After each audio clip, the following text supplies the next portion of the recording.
Okay, we now have a few options on how we can integrate the NVR to the AirShield using a unique arming and disarming feature. We've got one using the NVR control, and then of course we've got two, the relay control from the AirShield. Okay, let's do number one. Okay, now this is the latest layout for the NVR5 EI incorporating with the AirShield technology. So whenever I now click on IoT, I can actually see my AirShield hub. If I click on group management, I have grouped the TOC camera and the AirShield hub together. So now whenever I go to live view, I click on the bell top right corner,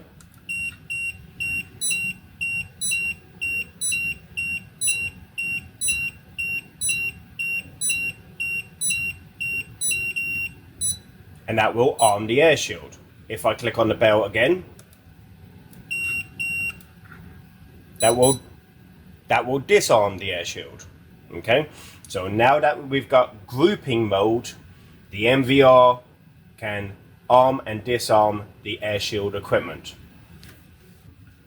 Okay, the next one we're going to do now is the relay control into the alarm input of the NVR. This will allow me to arm and disarm the whole NVR from the AirShield. Now, why would we do this considering that we got the group mode? Well, if we've got the group mode, it's the NVR that arms the AirShield, not the AirShield arming the NVR. So, of course, I imagine that that will change in the close future, but that's not today.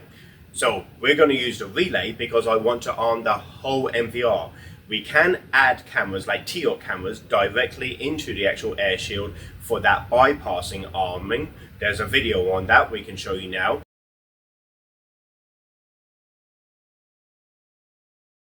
However though, what we want to be able to do is we want to be able to arm the whole NVR from AirShield. So I'm going to utilize the relay.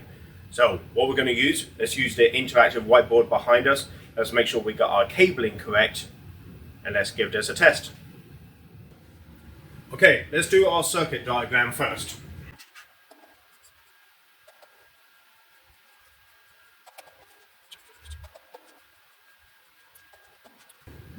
Okay, so the top ones are relay controls and RS485 and keyboard and all sorts. The bottom ones are the alarm inputs. So we've got alarm input 1, 2, earth, 3, 4. Okay.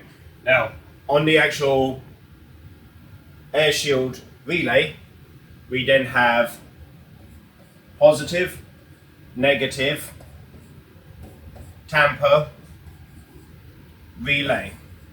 Okay, so immediately what we're going to do is we're going to power the device. So that's going to be our positive and negative. That's going to be 12 volt DC.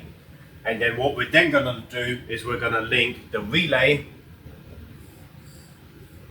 to number 1 and the relay to earth. Okay, so of course that's the AirShield relay. That's the back of the network video recorder. Let's go take a look at the interface. Okay, right hand mouse button, main menu, event, alarm settings,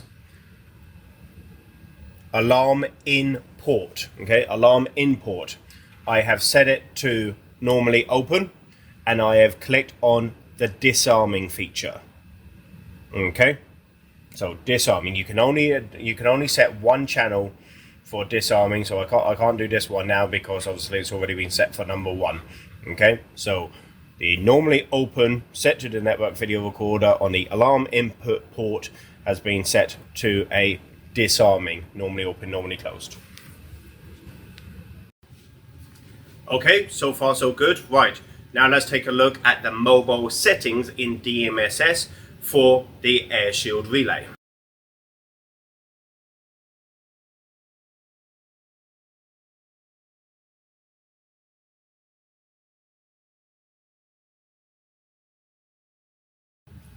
Okay, now providing that we follow those steps, we're going to now arm the AirShield. The AirShield is going to activate the network video recorder's arming and disarming state, And then of course if it sees anything, I guess we will get a bit of red and blue. So I'm going to leave the FOV and let's do a test. Arming.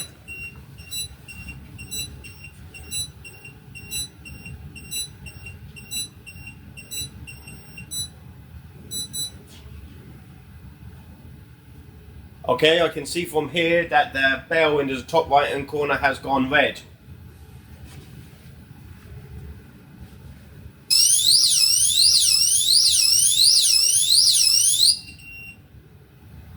Disarmed.